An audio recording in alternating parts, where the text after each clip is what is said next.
नमस्कार, मैं हूं श्वेता सिंह, मेरे साथ चित्रा त्रिपाठी। और आज वो समय आ चुका है कोरोना की इस महामारी के बीच जब कुछ आंकड़े हैं जिस पर आपकी नजर रहेगी, क्योंकि 5 राज्यों के जो चुनाव हुए हैं उनमें कहां पर किसकी सरकार बन सकती है, किसकी सरकार बनने वाली। और हम ये कहें कि प्रदीप गुप्ता जी जिनकी परीक्षा आज है और रिजल्ट उनका आएगा संडे को, तो ये भी गलत नहीं होगा। तो जो व्यक्ति सबसे सटीक एग्जिट पोल करने के लिए एक रुतबा हासिल कर चुका है जिसने हिंदुस्तान में, वो भी हमारे साथ हैं। संजय जी हमारे साथ हैं और साथ में जयंत घोषाल भी हमारे साथ हैं। जितना बिल्कुल इन तीनों से ही चर्चा करेंगे, लेकिन सबसे बड़ा सवाल यह है क्या होगा पश्चिम बंगाल में। 294 विधानसभा की सीटें हैं। अब की बार क्या इतिहास रचते हुए कमल खिला पाएगी वहां पर भारतीय जनता पार्टी, या फिर उसके सपने धराशायी हो जाएंगे और दीदी तीसरी बार हैट्रिक लगाने में कामयाब हो जाएंगी। यहां पर टीवी स्क्रीन पर आप गौर से देखिए, हमने पूरे इंतजाम करके रखे हैं इस एग्जिट पोल के लिए, क्योंकि आपको बताते चले जो 5 राज्यों के आंकड़े कुछ ही देर में हम आपके सामने रखेंगे। ये इसलिए भी महत्वपूर्ण हो जाते हैं क्योंकि कोरोना के इस काल में ये एग्जिट पोल अपने आप में महत्वपूर्ण हो जाएगा, क्योंकि एक तरफ चुनाव, दूसरी तरफ पार्टियों के अपने अपने दावे, लेकिन जनता ने किसको चुना है इस एग्जिट पोल के जरिए साफ हो जाएगा। आप देख पा रहे हैं किस तरह से असम के 126 सीटों पर रिजल्ट क्या होगा। क्या भारतीय जनता पार्टी वहां पर कमल खिला पाने में फिर से कामयाब रहेगी? कौन बनेगा वहां का मुख्यमंत्री? एक एक आंकड़े आपके सामने रखेंगे। तमिलनाडु की 234 सीटों पर क्या AIADMK या फिर DMK या फिर कोई और? अपने आप में महत्वपूर्ण है दक्षिण का ये राज्य भी, जहां पर बीजेपी भी पुरजोर कोशिश में लगी हुई थी। पुडुचेरी की भी तस्वीर आप देख रहे हैं कि 30 सीटें वहां पर हैं और 30 सीटों में कौन मारेगा, किस पर बाजी, ये बड़ा सवाल। और इसीलिए ये पूरा स्क्रीन आपके लिए बहुत है। मैं देख लीजिए इसमें कहां पर हम आपको क्या दिखाने वाले हैं। असम सबसे ऊपर आप असम को देख सकते हैं। एक तरफ तमिलनाडु, दूसरी तरफ पुडुचेरी और पश्चिम बंगाल, जिस पर आपकी नजर सबसे अधिक इस समय होगी, क्योंकि वहां की जो लड़ाई थी वो बहुत ही भीषण थी। तो तमिलनाडु, केरल और पुडुचेरी एक साथ आपको वहां पर दिख रहे हैं। सबसे नीचे आपको पश्चिम बंगाल दिख रहा है और सबसे ऊपर आप असम। अभी 0-0-0-0-0। लेकिन क्या होने वाला है, एक एक करके आपको एक एक चीज बताएंगे। और प्रदीप जी, इसलिए शुरुआत से पहले मैं एक चीज आपसे जान लेना चाहती हूँ। कोरोना के इस समय में कम से कम ऐसे 3 दौर थे पश्चिम बंगाल के जो निकले हैं, जहां पर आपको अपने एग्जिट पोल के लिए निकालना पड़ा है, तो वो भी कम सेनानी नहीं थे कि निकलकर उन हालात में कितनी दिक्कतें आई हैं आपको? नहीं, देखिए, जो हर एक एग्जिट पोल या इलेक्शन हमारे लिए तो जैसे आपने बताया परीक्षा का समय होता है, परीक्षा की घड़ी होती है, लेकिन ये जो इलेक्शंस थे इससे कड़ी परीक्षा मुझे लगता है हम लोगों की खासकर पहले कभी नहीं हुई, खासकर कोरोना के समय में। और जो लोगों का डिस्टेंस मेंटेन करने के लिए इतनी ज़्यादा कैंपेनिंग और पब्लिसिटी, और हम लोग जब सर्वे करने जाते हैं तो एक बाहरी और एक अननोन, यानी कि अननोन पर्सन की तरह जाते हैं। तो 10 दौर खटखटाते हैं, तो पहले हमको जब 5 और 6 में सफलता मिलती थी, तो अब केवल 3 और 4 में मिल रही थी। तो वो जो एक रिजेक्शन का माइंड सेट है, हाँ, उसको झेल पाना बहुत बड़ा मुश्किल। लेकिन चलिए वो सारी चीजें पीछे रह गई। जितना हम शुरू कर देते हैं अब उन आंकड़ों को दिखाना जिसका इंतजार सारे लोग कर रहे हैं कि क्या होने वाला है। असम भी एक ऐसा राज्य रहा है जिसको लेकर बहुत ज्यादा चर्चाएं थी। क्या भारतीय जनता पार्टी, जिसने पिछली बार वहां पर जीत का इतिहास रचा था, वो इस बार अपने आप को, अपनी सरकार को रिपीट कर पाती है या नहीं कर पाती है? या कांग्रेस, जिसने एक नया गठबंधन वहां पर गढ़ा, जिसको लेकर तमाम सवाल उठे, उसकी कोई स्थिति बेहतर हो? बिल्कुल। और यहाँ पर टीवी स्क्रीन पर हम दिखा रहे हैं किस तरह से हमने ये सर्वे किया है। विधानसभा क्षेत्र 126 यानी कि पूरी की पूरी विधानसभा क्षेत्र में जाकर 27,189 सैंपल साइज के जरिए ये सर्वे लेकर आए हैं, यानी कि कुल मिलाकर ये अपने आप में सबसे ज्यादा सटीक रहने वाला है। इसकी पूरी गारंटी देने के लिए मेहमान भी हमारे साथ जुड़े हुए हैं, लेकिन अपने आप में असम काफी महत्वपूर्ण भारतीय जनता पार्टी के लिए भी, कांग्रेस पार्टी के लिए भी, क्योंकि हमने सबने देखा था कैसे प्रियंका गांधी वहां पर पहुंचती हैं और बाकायदा असम में टी बागान में जाकर वो चाय की पत्तियां चुनती हुई नजर आती हैं। तो क्या कांग्रेस पार्टी को इसका फायदा हुआ, या प्रधानमंत्री नरेंद्र मोदी के चेहरे के बलबूते बीजेपी एक बार फिर से वहां पर कमल खिलाने में तैयार हो जाएगी? ये एग्जिट पोल काफी ज्यादा महत्वपूर्ण रहेगा और कुल मिलाकर कांग्रेस और बीजेपी दोनों की ही इस पर नजरें लगी हुई है। तो सबसे पहले 126 सीटों की बात करते हुए सबसे पहले असम का आंकड़ा हम आपके सामने रखने जा रहे हैं, जो ये बताएगा कि अब की बारी असम में किसकी बनने जा रही है सरकार सत्ता। लेकिन पहले हम जरा वोट प्रतिशत ही दिखाएंगे। 126 सीटें, कौन कहां पर इस समय खड़ा हुआ नजर आ रहा है? ये सैंपल साइज समझिए कि ये सैंपल साइज बहुत ही बड़ा है। जब भी हम किसी एग्जिट पोल की बात करते हैं तो अगर इस तरह के सैंपल साइज को देखते हैं तो आप ये समझ लीजिए कि हम सटीक होने के और ज्यादा करीब होते जाते हैं। मुश्किल उतना ही, लेकिन अब ये देखिए हमारे सामने आ चुका है ये एग्जिट पोल का वोट प्रतिशत, और इसके हिसाब से भारतीय जनता पार्टी का जो गठबंधन वहां पर है, यानी बीजेपी प्लस 48%, 48% वोट उन्हें मिलते हुए असम के इन चाय बागानों में जो कि हमारे सामने इस समय है, और कांग्रेस प्लस यानी कि कांग्रेस और उसके साथ AIUDF का जो गठबंधन था, और भी पार्टियां थी लेकिन ये दो प्रमुख दल उसमें, उसके पास 40%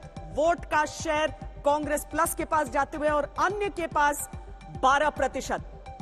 ये अपने आप में भी बहुत बड़े संकेत दे रहा है, लेकिन सीटों का इंतजार कीजिए, पहले ये वोट प्रतिशत हमने दिखाया है। बिल्कुल, भारतीय जनता पार्टी 48% और इसी के साथ यकीनन बीजेपी के लोग खुश भी नजर आ रहे होंगे, कम से कम वोट प्रतिशत के जरिए ही सही उनका बढ़त के साथ यहां पर खाता खुला है। लेकिन जब यही आंकड़े सीटों में तब्दील होंगे तो क्या वो बीजेपी के कमल को भी उसी तरह से पोष करेंगे, हर जगह कमल खिलाएंगे इस हरियाली में? बड़ा सवाल है। लेकिन आप चेहरे देख रहे हैं, सर्बानंद सोनोवाल क्या एक बार फिर से बनेंगे मुख्यमंत्री या बाजी कोई और मार ली जाएगा? ये वोट शेयर हमने आपके सामने रखा और अब सीटों की बारी है यकीनन जिसका इंतजार सभी कर रहे हैं। असम की 126 में से आपके सामने है, आप देख पा रहे हैं किस तरह से यहां पर शानदार प्रदर्शन बीजेपी करती हुई दिखाई दे रही है। 75 से लेकर 85 सीटें यहां पर, 75 से 85 सीटें भारतीय जनता पार्टी प्लस यानी कि बीजेपी, AGP, UPPL का गठबंधन हासिल करता हुआ दिखाई दे रहा है। जबकि इसके अलावा कांग्रेस प्लस की बात करें जिसमें कांग्रेस है, AIUDF है और BPF है, उनको 40 से 50 सीटें यहां पर असम में मिलती हुई दिखाई दे रही हैं। यानी कि शानदार प्रदर्शन यहां पर भारतीय जनता पार्टी का, और एक बार फिर से श्वेता कमल खिलता हुआ इस हरियाली के बीच में बीजेपी का दिखाई दे रहा है। 2016 के चुनावों को देख ले, 74 सीटें उस समय बीजेपी प्लस ने निकाली थी यहां से, और 2019 के जब चुनाव हुए थे, 2019 के लोकसभा चुनावों में असेंबली सेगमेंट्स अगर हम देखते हैं तो 78 सीटें वहां पर बीजेपी प्लस के पास। लेकिन अब 75 से 85 का जो रेंज हमें नजर आ रहा है संजय जी, वो रेंज वो वही नजर आ रहा है जो रेंज 2016-2019 के संकेतों में था। हाँ, लगभग अगर आप जो एग्जिट पोल के अनुमान है उसको देखें तो कोई बड़ा परिवर्तन होता हुआ दिखाई नहीं पड़ता है। आप 2016 के चुनाव को देख लें या 2019 के जो लोकसभा चुनाव थे उसको जब असेंबली सेगमेंट्स में करके देखें तो कमोबेश वही आसपास उसी तरह के परिणाम दिखाई पड़ रहे हैं।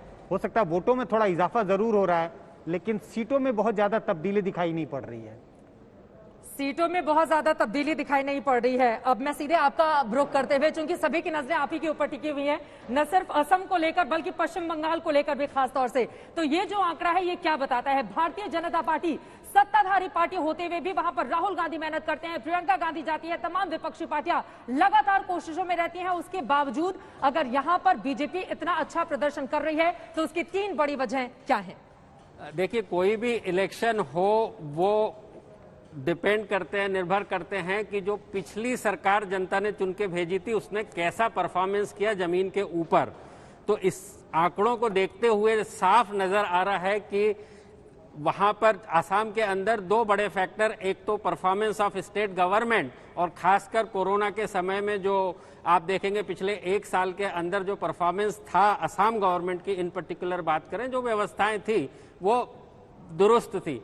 दूसरी बड़ी वजह जो है वो हम लोगों ने जो पाया वो मोदी जी की फैन फॉलोइंग खासकर महिलाओं वोटर के अंदर इतनी अधिक है कि जो महिलाओं का वोट शेयर है बिटवीन कांग्रेस और बीजेपी, उसमें बहुत बड़ा, डबल से भी ज्यादा का फर्क है, करीब 11 परसेंटेज पॉइंट। तो मतलब बिहार से ऐसा लग रहा है कि असम में भी उसी तरह की पॉपुलैरिटी, हम सब ने देखा था कि बिहार में महिलाओं ने किस तरह से साइलेंट वोटर कहते हुए भी प्रधानमंत्री नरेंद्र मोदी नजर आए थे कि बिहार में साइलेंट वोटर्स ने हमें मदद किया, तो वही असम में भी दिखाई दे रहा है। कितने फीसदी महिलाओं ने यहाँ पर बढ़ चढ़कर बीजेपी के पक्ष में मतदान किया है आपके इस एग्जिट पोल के जरिए अगर हम जाने तो?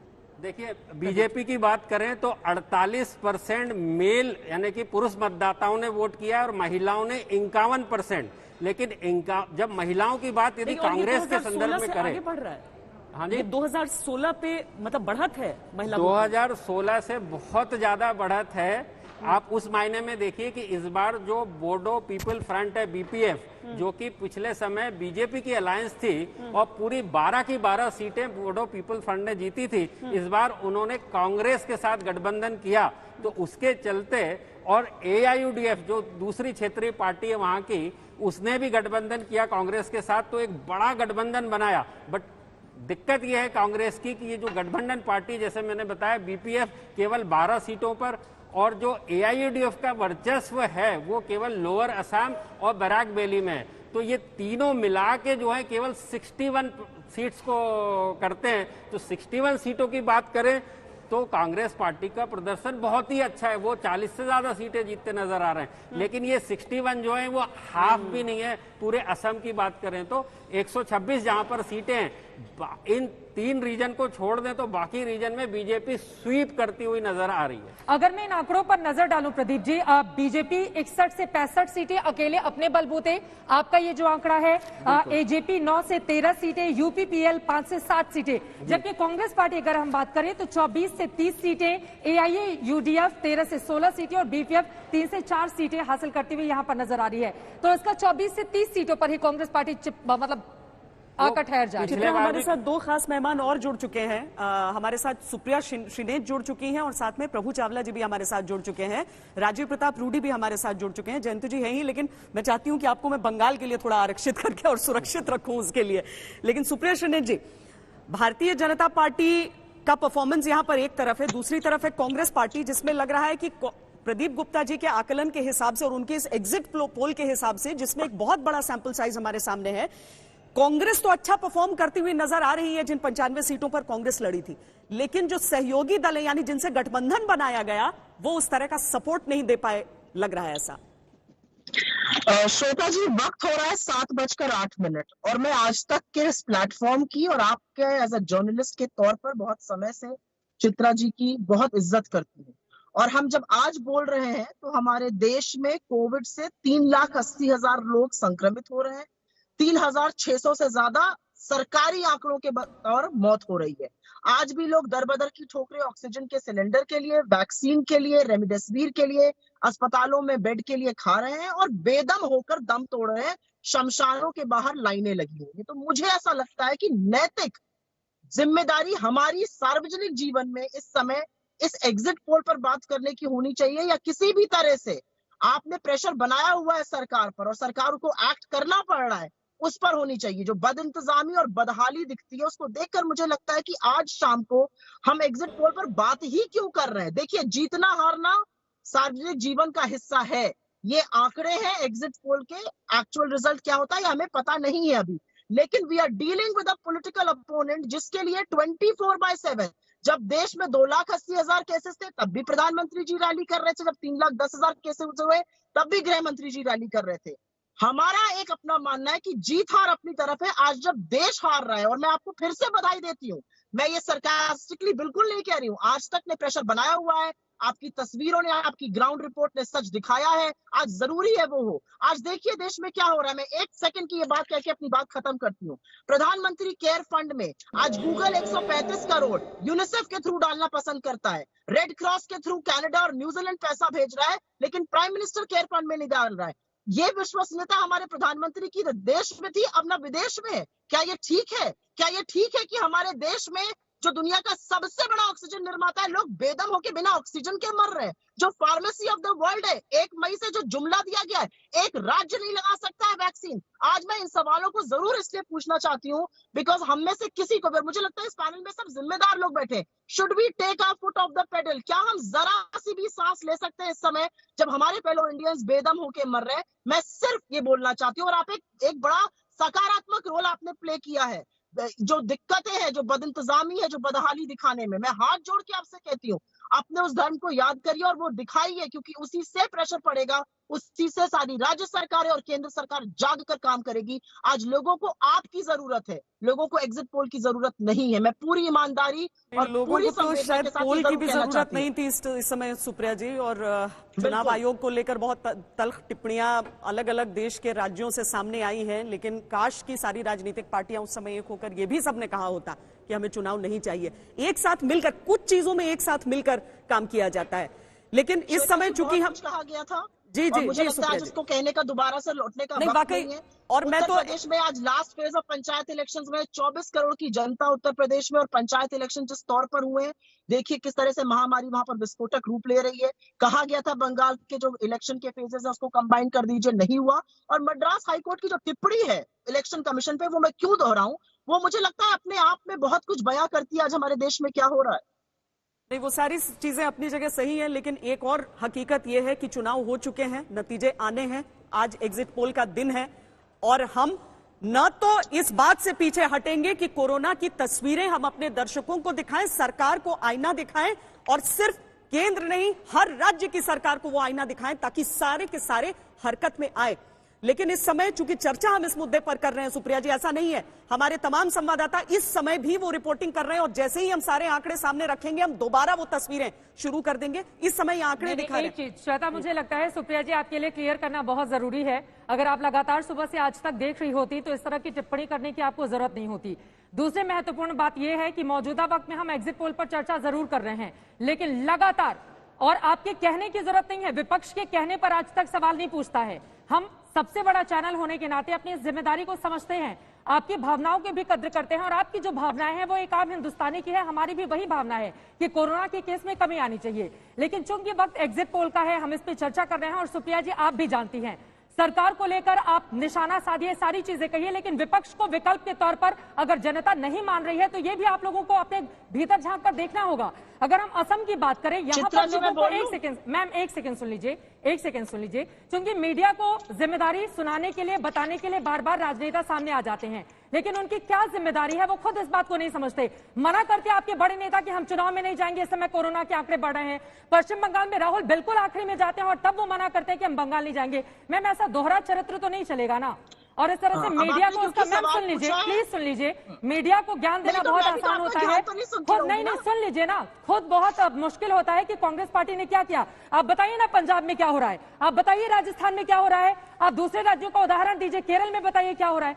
मैम, आपको एग्जाम्पल देना चाहिए। अब आप मुझे बोल, अगर आप मैं हूँ तो मुझे बोलने का मौका बिल्कुल बिल्कुल, लेकिन ये आईना दिखाने वाली बात है। पहले आईने के सामने आप खड़ी होंगी तो पहले आपका चेहरा दिखेगा, तो इस वजह से मतलब मैं आपसे गुजारिश नहीं दिखा रही हूँ मैम, गुजारिश है आपसे, हम आगे बढ़ते हैं अब एग्जिट पोल पर। नहीं चित्रा जी, आप मुझे 1 मिनट का 35 मिनट का लेक्चर देके आगे नहीं बढ़ सकती। अरे 35 मिनट नहीं बोला ना सुप्रिया सुनीत, मैंने बोल लीजिए, फिर प्रभु चावला इंतजार कर रहे हैं, बोल लीजिए। कह रहे हैं ना कि क्या करना चाहिए। सबसे पहले तो उत्तर प्रदेश के मुख्यमंत्री को एनएसए की धमकी डॉक्टरों को नहीं देनी चाहिए, संपत्ति जब्त करने की धमकी नहीं देनी चाहिए, डॉक्टरों को कानपुर में हवालात में नहीं डाल देना चाहिए। क्या बात कर रही हैं आप? उत्तर प्रदेश मैं सहमत हूँ आपकी बात से। आए ना विपक्ष सामने, मैम ट्विटर पे विपक्ष को नहीं आना चाहिए ना, आए ना सामने। चले हम बाहर निकलते हैं, अब एग्जिट पोल चूंकि उत्तर प्रदेश को लेकर तो हमारा एग्जिट पोल है नहीं। ठीक है मैम, अगर आपसे आपकी रचनात्मक भूमिका की बात कर लो तो आप मुझे 1 मिनट 35 सेकंड का लेक्चर देके आगे बढ़ना चाहिए। या हमें रचनात्मक भूमिका नहीं बताए, हम अपनी जिम्मेदारी को खुद समझते हैं, हम यहाँ पर बहस को खत्म करते हैं। मैं जो बात सुप्रिया सुनीत, आपकी या फिर मेरी ये व्यक्तिगत लड़ाई नहीं है, कोरोना खत्म होना चाहिए और हर एक राज्य सरकार की जिम्मेदारी है, हर एक राज्य सरकार की जिम्मेदारी है। प्रभु चावला जी, आज देश में लोग मर रहे हैं और प्राइम टाइम पर अगर हम एग्जिट पोल की बात कर रहे हैं तो क्या एक आदमी को एक्स्ट्रा बेड मिल रहा है अस्पताल में? जब लोग मर रहे थे तो उस समय, एक सेकंड, जब लोग मर रहे थे तो उस समय राहुल गांधी अपनी बॉडी दिखा रहे थे। आगे बढ़ते हैं, वो समुद्र में छलांग लगा रहे थे, समंदर में छलांग लगा रहे थे। मैम एक सेकंड, ये गंदा कमेंट कोई नहीं, आगे बढ़ते हैं, आगे बढ़ते हैं मैम, आगे बढ़ते हैं, आगे बढ़ते हैं, पूरी इज्जत करते हुए प्रभु चावला जी। अभी जो एग्जिट पोल का आंकड़ा असम का हमने सामने रखा है, व्यक्तिगत कमेंट्स आप कर रही हैं। मैं व्यक्तिगत कमेंट्स नहीं कर रही हूँ सुप्रिया सुनीत, एक सेकंड मैम, आपको बताया गया होगा कि यहाँ पर हम एग्जिट पोल के लिए चर्चा कर रहे हैं। आपकी जो भावना है उससे ज्यादा हमारी भावना है, क्योंकि हमारे लोग सड़क पर उतरकर लोगों की मदद कर रहे हैं, ग्राउंड जीरो से सच्चाई सामने दिखा रहे हैं। उत्तर प्रदेश के अलग अलग हिस्सों में हमारे रिपोर्टर्स हैं, लेकिन अभी जिस मुद्दे पर हम बहस कर रहे हैं उससे आगे बढ़ते हुए प्रभु चावला जी, ये जो आंकड़ा सामने हमने रखा है उस पर आपकी टिप्पणी चाहूंगी। असम की ये जो सीटें हैं, बीजेपी 61 से 65 और जो सीट शेयर टोटल आ रहा है 75 से 85, ये क्या बताता है? कांग्रेस पार्टी एक बार फिर से हार रही है, असम में बीजेपी का कमल खिलता हुआ। क्या है इसके मायने प्रभु चावला? भाई एग्जिट पोल को मान के जो मैं सुन रहा था अभी, क्योंकि स्क्रीन पे आप दिखाई नहीं दे रहा, आपका स्क्रीन कनेक्शन मेरे साथ नहीं है, मैं सिर्फ आपकी आवाज ही सुन सकता हूँ, फिगर्स मैंने देखी नहीं है। उससे ये स्पष्ट है कि वहां पर जो भी बता रहे थे कि मोदी जी की पॉपुलैरिटी और महिलाओं ने जितना वोट दिया है, 51% वोट पड़े हैं वहां पर, पिछली बार से ज्यादा पड़े हैं। तो उसकी जो ये चुनाव पहले हो गया था, कोविड काफी बाद में बढ़ा है जाकर के, जो अपनी सुप्रिया जी अभी कह रही थी जो बात, उनकी बात में दम अभी दिखाई देता है। तो सवाल है हमारे काम है कि न्यूज को, पेपर का, न्यूज चैनल का, न्यूज को जब भी आती है दिखाना चाहिए, चाहे किसी के, और आज तक सबसे आगे रहा है। आपने सबने दिखाया किस तरह से कोविड में हो रहा है मिसमैनेजमेंट, सब दिखाया आपने। तो जब एग्जिट की बोल है कि इसके लिए आप लोगों ने प्रचार किया, आपने ठीक कहा, हर पार्टियों ने वहां पर जाके चुनाव लड़ा, अब सब पार्टियां सिर्फ एक पार्टी को जिम्मेवार ठहरा रही हैं। ये नहीं कि रूलिंग पार्टी जिम्मेवार नहीं है, वो भी उतनी जिम्मेवार है, बाकी ऑपोजिशन पार्टियां भी हैं। इलेक्शन कमीशन तो सबसे ज्यादा जिम्मेवार है, क्योंकि इलेक्शन कमीशन इनको कंट्रोल करने में फेल रहा। रिटायर हो गए अरोड़ा साहब, उन्होंने इलेक्शन कमीशन का नाम जितना बदनाम किया, शायद कोई चीफ इलेक्शन कमीशन अभी तक नहीं कर दिया।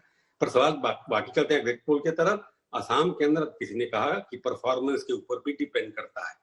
सबसे बड़ी बात जो है कि जो ऑपोजिशन जो गठबंधन बना था उसके अंदर कोई विजिबल फेस नहीं था। हालांकि बीजेपी ने भी अपना चीफ मिनिस्टर का कोई कैंडिडेट प्रोजेक्ट नहीं किया, वहां पर भी लगता था कि सिटिंग चीफ मिनिस्टर को बनाएंगे कि नहीं बनाएंगे, परंतु मोदी जी का जो प्रचार का तरीका था और महिलाओं का उनके प्रति जितना भी उम्र करके सामने दिखाई देता है, तो मोदी जी का प्रभाव इतना रहा कि वहां पर लोकल असम का नेता जो पहले रहे हैं असम के अंदर बड़े बड़े नेता कांग्रेस के, वहां पर कोई भी बड़ा नेता सामने आकर के खड़ा नहीं हुआ जो वहां पर असम की बीजेपी का जो संगठन इतना मजबूत है उसके सामने खड़ा होता। एक तो संगठनात्मक वीकनेस थी और लीडरशिप नहीं थी। कांग्रेस के पास कोई नारा भी नहीं था, नेता भी नहीं था। इसकी वजह से लगता है जो एग्जिट पोल अगर आंकड़ों में ये कन्वर्ट होता है तो इसकी कमजोरी सिर्फ यही है कि कांग्रेस के पास नेता और नारा दोनों नहीं थे। लेकिन एक गठबंधन था जिसकी उम्मीद पर कांग्रेस पार्टी आगे लड़ रही थी, लेकिन शायद उल्टा पड़ा। लेकिन राजीव प्रताप रूडी जी, अगर प्रधानमंत्री नरेंद्र मोदी का चेहरा इकलौता सबसे बड़ा फैक्टर नजर आता है असम में आपको जीत दिलाता हुआ, प्रधानमंत्री का चेहरा कहां तक जाएगा? श्वेता जी, एक तो मैं आपको बधाई देना चाहूंगा कि जिस तरह से आपने कांग्रेस के प्रवक्ता को उत्तर दिया, क्योंकि अगर किसी का कॉन्शियस ब्रेक कर रहा हो तो निश्चित रूप से उसको सुझाव देने से बेहतर है वो विड्रॉ कर लेना चाहिए, और वो ज्यादा ही एक्सप्रेसिव होता है। लेकिन छोड़िए, और ये छल्लाहट का कारण आपने मुझे बुलाया था इस डिबेट पर कि एग्जिट पोल का है, तो हम एग्जिट पोल से बात करेंगे। सिलेबस से बाहर जाना कांग्रेस की आदत रही है, लेकिन उसको छोड़ते हैं। आपने प्रधानमंत्री जी की बात करी, और हमारा मानना है कि हमारी ताकत तो है ही है देश के प्रधानमंत्री में, और उसमें लोगों की आस्था है। और अगर ये आस्था अगर आप देख रही हैं, और ये देखिए, ये परिणाम अंतिम नहीं है, मैं इसमें कोई चीख चिल्ला के नहीं कहना चाहूंगा कि ये हमारा अंतिम परिणाम है, लेकिन जो हम लोगों ने अपेक्षा की थी उसी के अनुरूप ये परिणाम का दिशा दिख रहा है। और ये एग्जिट पोल एग्जैक्ट नहीं है जैसे कि हम सब कहते हैं, तो मुझे ये कहना होगा कहां तक ले जाएंगे, ये भी बड़ा सवाल है आपका। लेकिन लगता है कि हम सब जगह ले जाएंगे, क्योंकि जिस व्यक्ति ने इस देश में काम किया हो, नियत साफ हो और एक दिशा हो। हम चुनौतियों के बीच में राजनीति कर रहे थे, और जैसे कि प्रभु जी ने कहा कि ये सभी पार्टियां वहां थी, सिर्फ ये पार्टियां नहीं थी।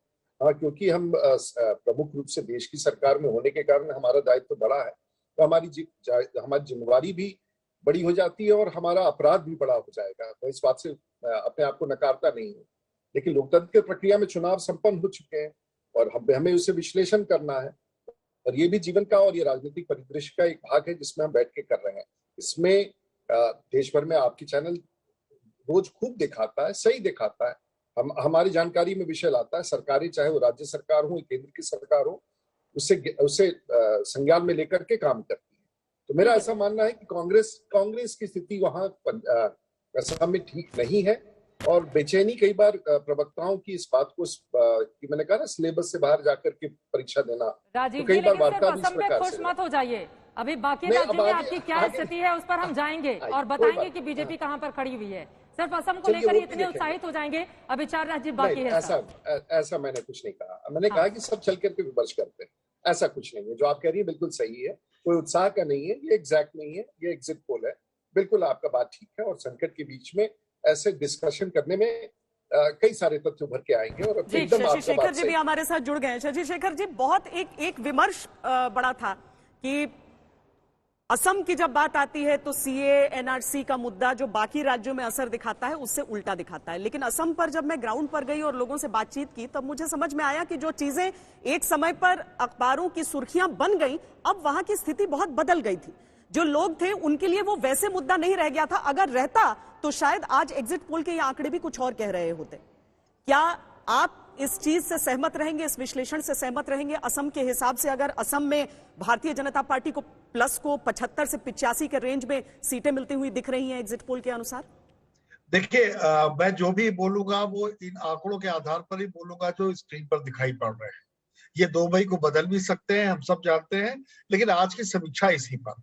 तो पहली बात ये कि दिल्ली के अखबार और दिल्ली का मीडिया कभी कभी मिस कर जाता है उस पल्स को पकड़ने में जो जमीन पर होती है।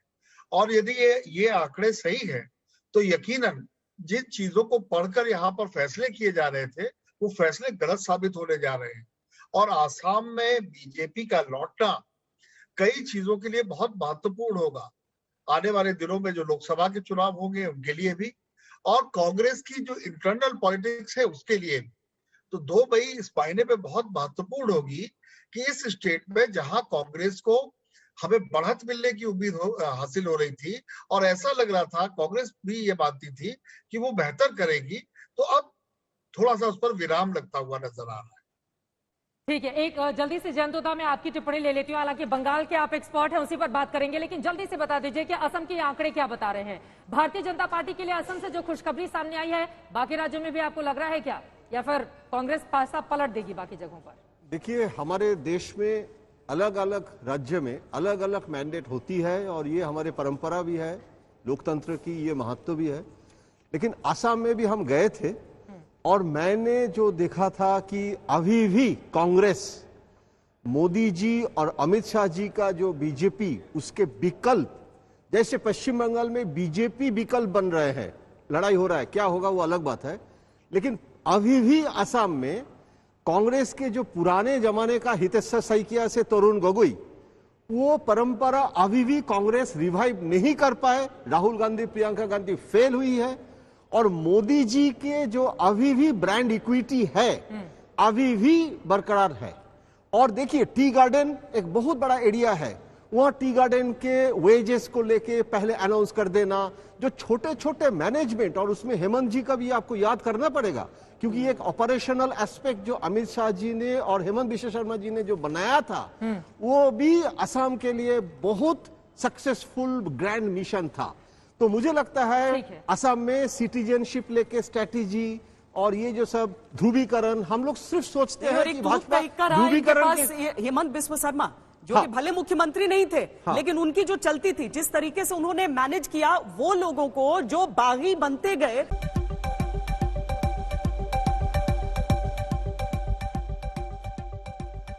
किसका होगा राज तिलक? अभी तक असम के आंकड़े एग्जिट पोल के हमने आपको दिखाए हैं, जहां पर भारतीय जनता पार्टी प्लस को 75 से 85 सीटें मिलती हुई दिख रही हैं। सबसे ऊपर का जो हिस्सा है स्क्रीन का, वहां पर असम के आंकड़े अभी आप देख रहे हैं, बाकी राज्यों के भी एक एक करके शून्य की जगह कोई आंकड़ा लेता हुआ दिखेंगे। लेकिन अभी वो सवाल जिसका जिक्र हमने इस ब्रेक से पहले किया था, यानी कौन मुख्यमंत्री के तौर पर असम के लोगों को सबसे अधिक मंजूर है, और वो चेहरे अब आपके सामने हैं। अपने आप में काफी ज्यादा महत्वपूर्ण हो जाता है। सर्बानंद सोनोवाल एक बार फिर से भारतीय जनता पार्टी का जिस तरह से कमल खिल रहा है, क्या वो बनेंगे मुख्यमंत्री? लेकिन ये आंकड़े अपने आप में चौंकाने वाले हैं। आप देख पा रहे हैं सर्बानंद सोनोवाल दूसरे नंबर पर 19% लोगों की पसंद के साथ हैं। गौरव गोगोई 16% के साथ तीसरे नंबर पर हैं, जबकि पहले नंबर पर हेमंत बिश्व शर्मा, यानी कि सबसे पॉपुलर चेहरा। और जैसा कि श्वेता जिक्र भी कर रही थी कि उन्होंने बहुत सारी, चाहे टिकट का बंटवारा हो या फिर भारतीय जनता पार्टी का कमल खिलाने की पूरी कोशिश की हो, तो यहां पर हेमंत बिश्व शर्मा पहले नंबर पर, सर्बानंद सोनोवाल दूसरे नंबर पर, गौरव गोगोई तीसरे नंबर पर। सीधे प्रदीप जी, मैं आपसे ही टिप्पणी ले लेती हूं, ये बाजी मारते हुए मुख्यमंत्री के ऊपर यहां पर कैसे दिखाई दे रहे हैं हेमंत बिश्व शर्मा? क्या बातें ऐसी रही जो उनके पक्ष में गई सीधे सीधे? देखिए, जो भी वर्तमान मुख्यमंत्री होते हैं तो वो हमने देखा है, उनका रिकॉल जो होता है लोगों को पता होता है तो अच्छा होता है। लेकिन जो मुख्यमंत्री ना हो और उसका परसेंटेज जो 20 आते हुए दिख रहा है, तो हम उसको सीधा 50% प्लस मान लेते हैं इन कंपैरिजन टू जो मुख्यमंत्री वर्तमान होते हैं। तो ये एक्चुअली 20 नहीं, इसको 35 के तौर पे देखा जाना चाहिए जब आप उससे कंपेयर करते हैं तो। रही बात कि हेमंत बिश्व शर्मा क्यों नजर आ रहे हैं, उसके 2-3 मुख्य वजह हैं। सबसे पहली वजह है कि उनकी विजिबिलिटी वो बहुत जबरदस्त है, और खासकर उस मायने में इस पिछले 1 साल में, जबकि वो वहां के स्वास्थ्य मंत्री हैं। तो आप ये देखेंगे कि कोरोना के समय में वो सबसे ज्यादा विजिबल नजर आ रहे थे। और हेमंत बिश्व शर्मा के बारे में कहा जाता है, यही नहीं, जो पिछली कांग्रेस सरकार थी उसमें भी वो हेल्थ मिनिस्टर थे। ये कहा जाता था वो रात को 12 बजे भी वहां पहुंच जाते हैं अस्पताल में और लोगों से पूछते हैं कि व्यवस्था कैसी है। तो इसी को मैं रेफर कर रहा था कि जो विजिबिलिटी और जो उनका काम है वो सबको नजर आता है। और खासकर बीजेपी ने जब मुख्यमंत्री चेहरा डिक्लेयर नहीं किया था तो लोगों को ऐसा लगा कि शायद हो सकता है यही बनने वाले हैं, तो उनके फेवर में ये आंकड़े नजर आ रहे हैं। लेकिन संजय जी, गुंजाइश तो कमी लगती है, क्योंकि भारतीय जनता पार्टी तो कांग्रेस से आया हुआ नेता, दूसरा संघ से जड़े नहीं उनकी, तो इसीलिए बहुत अनलाइकली है। लेकिन लोगों की इस पसंद को देखकर बहुत कुछ सोचने को तो मजबूर करेंगे ही। हाँ, ये जो आंकड़े आ रहे हैं, वो जो प्रदीप जी जिसको एक्सप्लेन कर रहे थे, वो थोड़े अचंभित करने वाले हैं, क्योंकि नॉर्मली कोई भी सिटिंग चीफ मिनिस्टर होता है उसकी पॉपुलैरिटी रेटिंग ऊपर होती है, लेकिन जिस तरह के आंकड़े आ रहे हैं 20% हेमंत बिश्व शर्मा के लिए और 19% सर्बानंद सोनोवाल के लिए, इसकी वजह प्रदीप जी ने काफी विस्तार से समझाया। लेकिन हेमंत बिश्व शर्मा जिस तरह से विजिबल रहे हैं पब्लिक में, और पिछले 5 साल में भी भले ही सर्बानंद सोनोवाल चीफ मिनिस्टर रहे, लेकिन साथ ही साथ हर समय हेमंत बिश्व शर्मा का नाम लिया जाता रहा। और बीजेपी ने चूंकि चीफ मिनिस्टर पद के लिए किसी को के नाम की घोषणा नहीं की, इस वजह से ये जो बटा हुआ खेमा दिखाई पड़ता, बटा हुआ वोट दिखाई पड़ता, 20% विश्व शर्मा के लिए, हेमंत बिश्व शर्मा के लिए, और 19% सर्बानंद सोनोवाल के लिए। हो सकता है कि जब चुनाव के नतीजे आए, बीजेपी सरकार बनाने की स्थिति में आए, तो कुछ उलटफेर हो सकता है, लेकिन इसकी जानकारी आंकड़ों से नहीं मिलता। इसकी जानकारी आपने देखिए, मैं बीजेपी बहुत सालों से कवर कर रहा हूं। बीजेपी पार्टी का भी एक अपना डिसिप्लिन होती है। अगर फ्रैक्चर्ड मैंडेट होती तो हेमंत जी का चीफ मिनिस्टर बनाना और ज्यादा संभावना था, लेकिन अगर क्लियर मेजोरिटी बीजेपी का है तो चीफ मिनिस्टर को बदलना ये बीजेपी का ऑर्गेनाइजेशनल परंपरा नहीं है।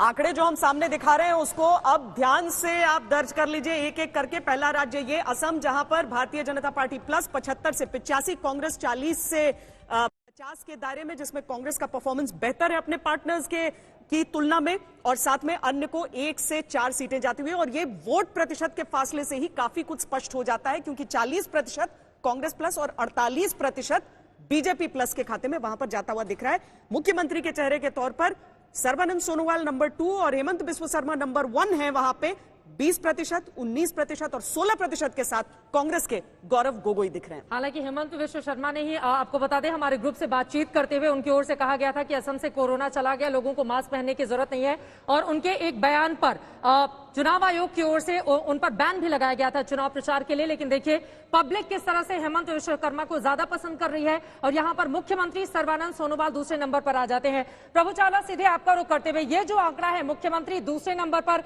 हेमंत बिस्व शर्मा पहले नंबर पर, ये क्या बताता है? और संबित पात्रा भी इस वक्त हमारे साथ जुड़ चुके हैं भारतीय जनता पार्टी से, और हमारे साथ सुनील चोपड़ा भी जी जुड़ चुके हैं, सीपीएम के नेता। लेकिन प्रभु, ये जो गैप है हेमंत बिस्व शर्मा और सर्बानंद सोनोवाल के बीच, ये क्या बताता है?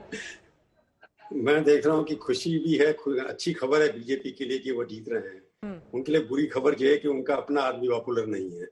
ये बड़ी अजीब सी बात है कि जो डिफेक्ट होकर के कांग्रेस से आया है, ये बीजेपी की हिस्ट्री में मैंने 40 साल में नहीं देखा कि कांग्रेस पार्टी में एक साल से डिफेक्ट करके कोई आया है। बीजेपी ने उसको अपना इतना बड़ा गुरु बना दिया कि अपने जो कार्यकर्ता कई सालों से काम कर रहे हैं वो नीचे चल गए हैं। ये डिमोरलाइजेशन हो सकता है बाकियों के लिए। वो एक शर्मा साहब बड़े लड़ाकू आदमी हैं, अगर कांग्रेस में रहते शायद नॉर्थ ईस्ट में बीजेपी का कहीं नाम लेने वाला नहीं होता। परंतु पॉपुलरिटी इसलिए सब लोग कह रहे हैं कि विजिबिलिटी, मार्केटिंग में विजिबिलिटी होती है, और शर्मा साहब विजिबिलिटी एक्सपर्ट हैं। मतलब उनको अपने आप को मार्केटिंग कैसे करना है वो जानते हैं कि कांग्रेस से आए हैं। कांग्रेस हमेशा मास बेस लड़ाई करते हैं, उनकी मास बेस नहीं है पर वो मास बेस प्रोटेक्शन जरूर करते हैं। तो उस कल्चर, जो कांग्रेस कल्चर है कि अपने आप को प्रोजेक्ट करना और सड़क पर आकर काम करना, तो शर्मा की वजह से अब क्रेडिट किसको जाएगा कि मैं सबसे ज्यादा पॉपुलर हूँ? डिसाइड ये करना पड़ेगा कि मोदी जी के बाद अगर किसी को क्रेडिट देना है असम के अंदर जीतने का, वो किसको देंगे? हेमंत शर्मा जी को देंगे या सोनोवाल को देंगे या बीजेपी को देंगे? संबित पात्रा से इसका जवाब ले लेते हैं। अब संबित जी बताइए, प्रधानमंत्री नरेंद्र मोदी के अलावा जीतने का क्रेडिट किसको देंगे इस एग्जिट पोल को ही अगर आधार माने तो? देखो, पहले तो मैं धन्यवाद करता हूं आप सबका कि आपने मुझे इनवाइट भी किया, और आसाम के इस एग्जिट पोल में आपने जिस प्रकार की बढ़त भारतीय जनता पार्टी को दिखाया है। पिछली बार 71 सीट हमारी थी, इस बार पिछली बार से ज्यादा सीटें मिली। पहले तो ये इनकम्बेंसी की सीट है, एंटी इनकम्बेंसी हम सुनते थे, प्रो इनकम्बेंसी, वो भी इतने बड़े तादाद में, ये बहुत अच्छी बात है, मैं बीजेपी को बधाई दूंगा। दूसरी बात, आपने दिखाया कि 2 हमारे बड़े प्रत्याशी हैं जो चीफ मिनिस्टर के पोस्ट के लिए दावेदार हैं। वैसे तो ये विषय मेरा नहीं है, विधायक दल का विषय है, पार्टी के पार्लियामेंट्री कमेटी का विषय है, मगर मैं फिर भी कहूंगा ये तो शुक्रिया की बात है बीजेपी के लिए। तो हमारे लिए बहुत बड़ा विषय है कि हमारे पास जय भी है, हमारे पास वीरू भी है। जिस पार्टी के पास जय वीरू दोनों हो, तो आप बताइए उस राज्य में गब्बर सिंह रह सकता है क्या? अगर ठाकुर को विकास माना जाए, ठाकुर अर्थात विकास के हाथ को काट दिया था गब्बर सिंह ने। मैं रोकना चाहूंगी आपको। हेमंत विश्व शर्मा जी खुद इस वक्त हमारे साथ फोन लाइन पर आ चुके हैं, सीधे हम उनका रुख कर लेते हैं। हेमंत जी, बधाई आपको। हमारा एग्जिट पोल ये बताता है कि मुख्यमंत्री पद के दावेदारों में, उम्मीदवारों में आप नंबर 1 हैं। 20% के साथ आपने मुख्यमंत्री को भी पीछे कर दिया है। क्या है हमारे इस एग्जिट पोल पर आपकी टिप्पणी? और बीजेपी शानदार तरीके से सरकार बनाती हुई दिखाई दे रही है असम में। नहीं, मेरा ये विश्वास है पहला दिन से ही कि भारतीय जनता पार्टी एक बहुत ही बढ़िया मेजोरिटी लेके असम में दोबारा सरकार करेगा। और ये जो हम लोग सबका विश्वास था, यही विश्वास एग्जिट पोल में रिफ्लेक्ट हुआ है। और मेरा लगता है चुनाव का दिन भी यही रिफ्लेक्शन आएगा कि बीजेपी कुछ शानदार जीत मिलेगा बीजेपी को। जीत मिलती हुई दिखाई तो दे रही है, लेकिन मुख्यमंत्री बनेंगे क्या आप अगर इसी तरह की पॉपुलैरिटी रहती है आपकी तो? नहीं, हम लोग को जो भी वोट मिलता है वो मोदी जी का पॉपुलैरिटी कारण ही मिलते हैं। तो बाकी जो बात वो तो हमारा जो नेतागण है उनको ही निर्णय करना है, उसमें हमारा कोई टिप्पणी नहीं है। आपका एक और बयान बहुत वायरल हुआ था हेमंत जी, जिसमें आपने कहा था कि कोरोना खत्म हो गया है, असम में मास्क पहनने की जरूरत नहीं है। मौजूदा काल में मैं चाहूंगी कि अब दुरुस्त करने का वक्त आ गया है। नहीं, श्वेता जी देखिए, वो बात तोड़ मरोड़ के पेश करके किया है। जो दिन मुझको इंटरव्यू लिया था, मैं बोला कि आज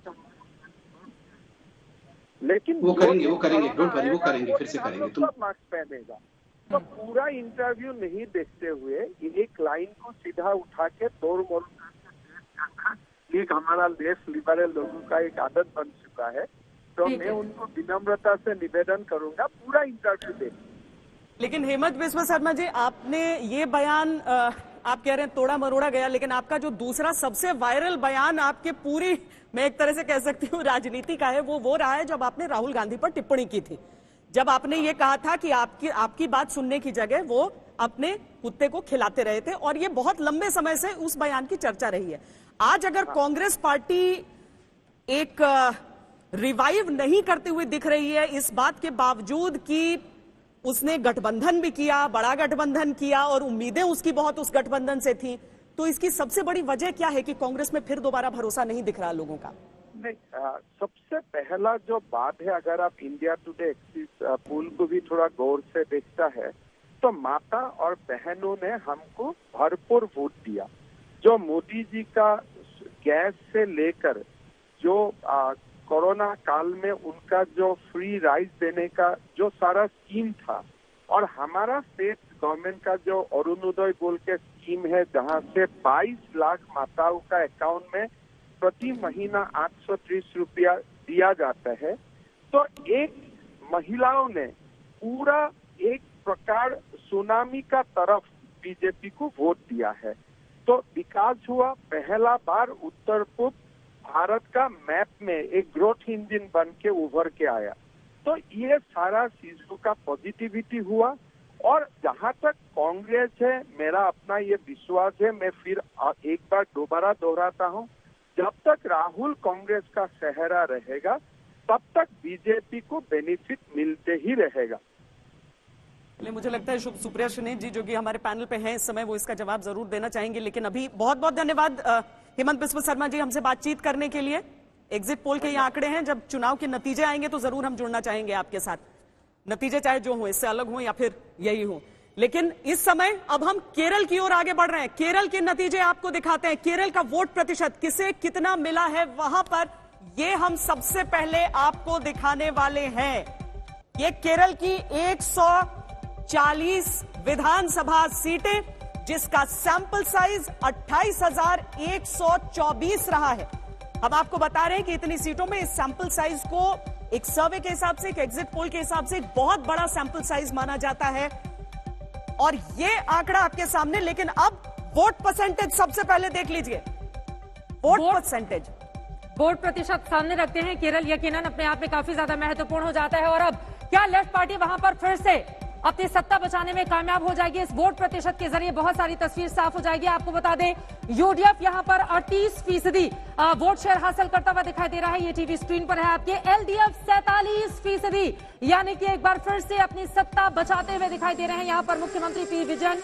एनडीए 12% वोट शेयर हासिल करता हुआ, अदर्स के खाते में सिर्फ 3 सीटें। और अब इसको अगर हम कन्वर्ट करेंगे तो अपने आप में बेहद महत्वपूर्ण हो जाता है, क्योंकि हम सब जानते हैं राहुल गांधी ने किस तरह से केरला में बहुत मेहनत की। वो वहीं से आते भी हैं, वहां से सांसद 2 चुने गए, लेकिन केरल में कमाल यहां पर नहीं कर पाई है यूडीएफ, और इसी वजह से एलडीएफ की सत्ता एक बार फिर से वहां पर वापस आती हुई। और आपको बताते चलें कि सीटों में किस तरह से कन्वर्ट होता है ये देखना काफी ज्यादा महत्वपूर्ण होगा। लेकिन वोट प्रतिशत अपने आप में शानदार प्रदर्शन लेफ्ट की पार्टी का। और आपको ये भी बताते चले कि दिसंबर में स्थानीय निकाय के जो रिजल्ट आए थे वो भी लेफ्ट को बढ़त दिखा रहे थे।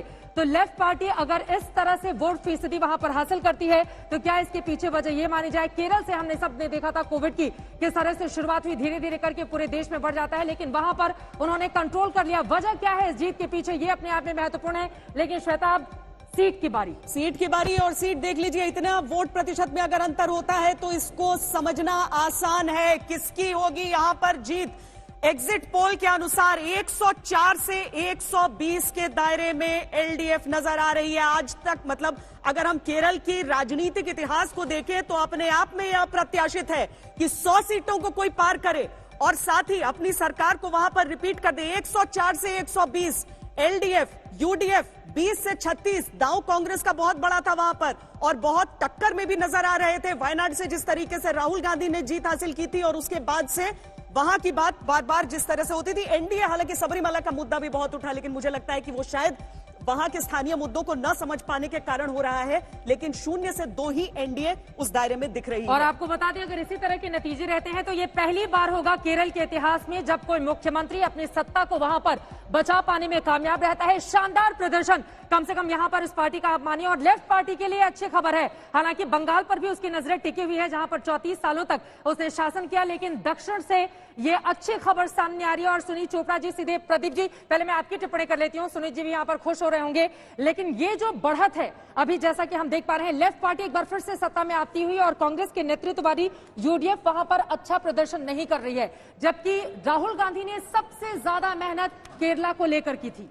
वजह क्या समझ में आ रही है आपको? वजह बड़ी सिंपल और क्लियर है। यहाँ पर 1% का भी कहीं कोई डाउट नहीं है। खासकर तब 2 साल पहले जनरल इलेक्शन में कांग्रेस यानी यूडीएफ को 20 में से 19 सीटें हासिल हुई थी। उसको हम असेंबली सेगमेंट में कन्वर्ट करें तो 117 सीटें, 140 में से 117, इतनी बड़ी जीत थी यूडीएफ की। उसके बाद कोरोना हुआ और कोरोना के दौरान जो पिनरई विजयन चीफ मिनिस्टर ने फ्री फूड किट्स लाई, फ्री फूड किट्स में 18 चीजें शामिल हैं। उसमें ग्रेन्स के अलावा बड़ी चीज जो है सनफ्लावर ऑयल भी और नारियल का तेल भी और मिर्च भी और नमक भी। ये जो महिलाओं का यहाँ पर वोट शेयर दिखता मिलता है 2 पार्टी के बीच में, 2 गठबंधन के बीच में, एलडीएफ और यूडीएफ में, मैं आप दर्शकों को बताना चाहूंगा यूडीएफ 41% और एलडीएफ 44, यानी केवल 3 के फर्क से एलडीएफ आगे है पुरुषों में, जो कि 50% है। लेकिन जब महिलाओं की बात करें तो यूडीएफ को केवल 35% और एलडीएफ को 51%। इतना बड़ा 15% का जो अंतर है ये कन्वर्ट होता नजर आ रहा है। और ये बातें भी जल्दी से हमारे दर्शकों को आप बता दीजिए कि केरला ऐसा राज्य है जहां पर महिला वोटरों की तादाद ज्यादा है पुरुषों के मुकाबले। एक बहुत बड़ी तादाद महिला वोटर्स की है, पुरुष बहुत ज्यादा पीछे रह जाते हैं। उसकी सबसे बड़ी वजह यह है कि माना जाता है केरला के अंदर हर घर से एक व्यक्ति, ज्यादा करके पुरुष जो है वो देश के बाहर है और ज्यादा करके गल्फ में। इसकी वजह से वहाँ पे महिलाओं की संख्या वैसे भी ज्यादा। पब्लिक हेल्थ इमरजेंसी जब भी रहती है उस समय ये देखा जाता है कि जो सरकारें हैं उन पर से विश्वास उठ जाता है लोगों का। सुनीत चोपड़ा जी, क्या आप पिछले 1 साल के कामकाज को खास तौर पर इसके लिए क्रेडिट देंगे? क्योंकि अभी तक ऐसे आंकड़े दिखे नहीं है। अगर वाकई ये नतीजे में तब्दील होते हैं तो लेफ्ट जो कि बाकी राज्यों में अपने पांव रखने के लिए जमीन टटोल रहा है, उसके लिए केरल एक बहुत बड़ी बढ़त और एक बहुत बड़ी विजय के तौर पर दिख सकते हैं। ये बहुत बड़ी विजय होगी, आप देख लेना। और इसके लिए काम बहुत किया गया है। इसके लिए सबसे पहले खेती में काम किया गया है, खेत मजदूरों के लिए जो काम किया गया है वो किया गया है, किसानों के लिए जो सहयोग दिया गया है वो दिया गया है। राशन व्यवस्था जो की गई वो बनाई गई, और मुख्यतः कि जब कोरोना का खतरा आया तो उसके बावजूद इस सरकार ने लोगों को मरने नहीं दिया, बल्कि जितना वो सहयोग दे सके थे दिया है। आप भी बता रहे हैं कि बड़ी कृषि, चीज है। ठीक है सर, ये महत्वपूर्ण बातें आपकी ओर से कही गई हैं, लेकिन एक और 71 चाहिए यहाँ पर सरकार बनाने के लिए, लेकिन आपकी तो प्रचंड जीत है और बहुत सारे इतिहास, अगर हमारा एग्जिट पोल बिल्कुल एग्जैक्ट साबित होगा तो आप इतिहास रचेंगे। पहला ये कि सरकार वहां पर रिपीट करेंगे पी विजन, दूसरा ये 100 सीटों का आंकड़ा क्रॉस करने वाली आप पहली पार्टी बन जाएंगे, तो ये भी आपके लिए बड़ी खुशखबरी है केरल से। और सिर्फ ये नहीं है, एक और चीज बहुत बड़ी है, केरला वो प्रांत था जिसने पहली बार दुनिया में एक मार्क्सिस्ट सरकार को चुना था और चुनाव के द्वारा जीत के आए थे। अब वो सुप्रिया जी, कहाँ कमी रह जा रही है? कांग्रेस से कहाँ कमी रह जा रही है? ऐसा लग रहा था कि शायद केरल में आप लोग कड़ी टक्कर देंगे, लेकिन यहाँ के आंकड़े भी अच्छी खबर तो लेकर नहीं आ रहे हैं। ऐसा है कि मैं एक अस्पताल में हूँ और मुझे अंदर जाना होगा, इसलिए मैं वेट कर रही थी अपने टर्न का और इसके बाद मैं निकलूंगी। कमी या ना कमी, मैं उन 2 लाख लोगों की मौत का जरूर जिम्मेदार इस सरकार को ठहराऊंगी और मैं पूछूंगी कि ऑक्सीजन, दवाई, अस्पतालों के बेड और डॉक्टरों की कमी कब पूरी होगी। रुक जाइए 1 मिनट, मुझे बोलने दीजिए। और मैं ये जरूर कहूंगी कि आज सरकार नैरेटिव बदलने की बिल्कुल भी कोशिश ना करे। आज नैरेटिव देश में कोरोना से शमशानों के यहाँ मुर्दों के जो टीले लग रहे हैं वो है। और चित्रा जी, मैं आपसे ये जरूर कहूंगी, एक औरत होने के नाते आपने बहुत ही गंदा और सेक्सिस्ट कमेंट एक मेल राहुल गांधी के लिए किया था, आपको माफी मांगनी चाहिए। धन्यवाद आप सब लोगों का। किसी की बॉडी पर बोलना, फिजिकल कमेंट्स करना, ये गलत था। चले जाइए, नहीं सुप्रिया सुनील जी, ये गलत बात है, ऐसे आप नहीं जा सकती हैं, ये गलत बात है। मैंने किसी बिल्कुल गलत बात है, मैं आपकी बात नहीं मानूंगी। सुप्रिया सुनील जी, आप कोरोना पर बोलिए, लेकिन पहले आप ये देखिए कि जब छत्तीसगढ़ में लोग मर रहे थे तो भूपेश बघेल किस तरह से ऐसे में जाकर चुनाव प्रचार कर रहे थे। अब अपने मुख्यमंत्रियों को क्यों नहीं बोलती हैं? गलत बात है, बिल्कुल गलत बात है। मैं देखिए, एक सेकंड मैम, बिल्कुल आप तरीके से बात करेंगे, आप बिल्कुल, आपसे ज्यादा दुखी हम लोग हैं। और एक चीज और बता दें, आपका तो पता नहीं, लेकिन हमारे बहुत सारे रिपोर्टर्स ऐसे हैं जो कोरोना की रिपोर्टिंग करते हुए बीमार हुए हैं और मैं खुद उनमें से एक रही हूँ। आपकी बात बिल्कुल नहीं सुनेंगे सुप्रिया सुनील जी, गलत बात कर रही हैं आप, गलत बात है। और मैं यहाँ पर भटकने नहीं दूंगी। दर्शकों के लिए जानना जरूरी है, असम को लेकर जब सवाल पूछा गया, छत्तीसगढ़ के मुख्यमंत्री भूपेश बघेल उस समय असम में थे और प्रदीप जी खुद इसकी जानकारी देंगे। जब वहां पर लगातार वो ट्रोल होने लगे, उसके बाद वो लौट कर आते हैं। सुप्रिया जी, क्या बात करेंगे आप? गलत बात है। आप कह देते कि हम चुनाव नहीं लड़ेंगे कोरोना की वजह से, आपको बाइकआउट करना चाहिए था, तब आपकी पूरी इज्जत करते हम, पूरी इज्जत करते हम। क्या बात कर रही है? इस तरह से मत जाइए, भागिए मत सुप्रिया सुनील जी, भागिए मत। एंकर के ऊपर टिप्पणी मत कीजिए, आपको बीजेपी से लड़ना है, अपनी ताकत बीजेपी से लड़ने में लगाइए, मुझसे लड़ने में मत लगाइए प्लीज मैडम, ठीक है? और हाथ जोड़ करके मैं आपसे निवेदन करती हूँ, कोरोना संक्रमितों के आंकड़े बढ़ रहे हैं, लगातार हम लोग दिखा रहे हैं और हम, एक सेकंड मैम, एक सेकंड, दोनों बोलेंगे तो समझ में नहीं आएगा।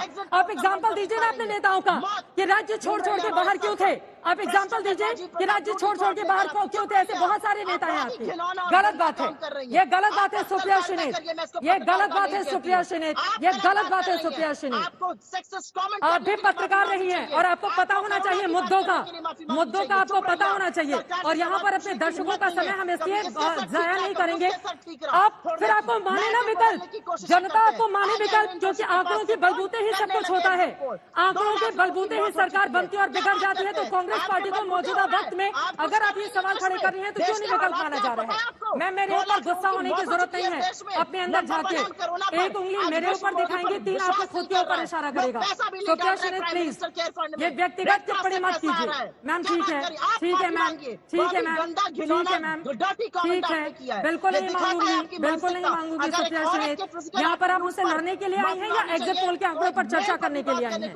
ठीक है सुप्रिया सुनील, ठीक है सुप्रिया सुनील, ठीक है सुप्रिया सुनील। मानसिकता पे सवाल उठा रही हूँ और ये गलत आपने काम किया है। अगर आपके अंदर थोड़ा भी कॉन्शियस है, आपको माफी मांगनी चाहिए उसके लिए। मैंने कुछ भी गलत बात नहीं कही जिसके लिए मैं माफी चाहूंगी। ठीक है, मैं आगे बढ़ती हूँ। सुप्रिया जी, हो गया, चलिए सुप्रिया जी, सुप्रिया जी, आप अस्पताल जा रही थी और एक औरत के फिजिकल एट्रीब्यूट पे बात कर, मैम मेरे कहने का मतलब वो नहीं था जिसको आप बात कर रही हैं। सुप्रिया जी एक मिनट सुनिए, सुप्रिया जी एक मिनट सुनिए। आपने ही, एक सेकंड मैम, मुझे आपके आपकी ही लाइनें मैं रिपीट कर देती हूँ। मेरे ही चैनल पे शाम 6 बजे के हल्ला बोल कार्यक्रम में सुप्रिया शिने से जब सवाल पूछा गया था तो राहुल गांधी की इसी बात को लेकर आपने जवाब दिया था। मैंने सिर्फ उन्हीं लाइनों को कोट किया है, सुप्रिया जी प्लीज, व्यक्तिगत बहस नहीं मैम, व्यक्तिगत बहस नहीं। हम सब भी चाहते हैं कि किस तरह से मजबूत हो विपक्ष, ताकि मजबूती से लोकतंत्र के लोगों की आवाज को और बढ़ा सके। लेकिन मैम सिर्फ ट्विटर पर या एंकर पर चिल्लाने से नहीं होगा सुप्रिया शिने। जुमलाकरण, सिर्फ जुमलाकरण आप लोगों के चलते हो रहा है। चलिए सुप्रिया जी, आप अस्पताल में के बाहर खड़ी हैं, आप वहां जाएं। हम भी अस्पताल के बाहर से, अंदर से, हर जगह से कर रहे हैं रिपोर्टिंग, और हम वो भी दिखाएंगे, हम ये भी दिखाएंगे, क्योंकि हम खबर पेश करते हैं अपने दर्शकों के सामने। इस समय एग्जिट पोल का समय है और एग्जिट पोल पर हम बात कर रहे हैं। हमने असम का आंकड़ा दिखाया है, केरल का आंकड़ा आपको दिखाया है, और अब देखिए सर्वश्रेष्ठ सीएम के लिए जब हमने ये सारे चेहरे केरल के लोगों के सामने रखे तो उसमें कोई संशय नहीं होना चाहिए कि पिनरई विजयन, जिन्हें 45% लोगों ने अपने मुख्यमंत्री के चेहरे के तौर पर पसंद किया, और इसीलिए जो सीटों के आंकड़े हैं उससे बिल्कुल ये मेल खा रहे हैं। उमन चांडी को 27% लोगों ने पसंद किया है, यानी केरल के लोगों ने सीधे तौर पर यह कह दिया कि हम किसी दूसरे विकल्प की तलाश नहीं कर रहे। एग्जिट पोल के अनुसार ई श्रीधरन 2%, मेट्रो मैन जिसे भारतीय जनता पार्टी के साथ बहुत बढ़ चढ़कर और बहुत ही एक तरह से फख्र के साथ पेश किया गया था, उन्हें भी 2% लोगों ने पसंद किया, लेकिन ये कम से कम एनडीए के लिए, बीजेपी के लिए कोई सीटों के हिसाब से वहां पर नहीं दिख रहा।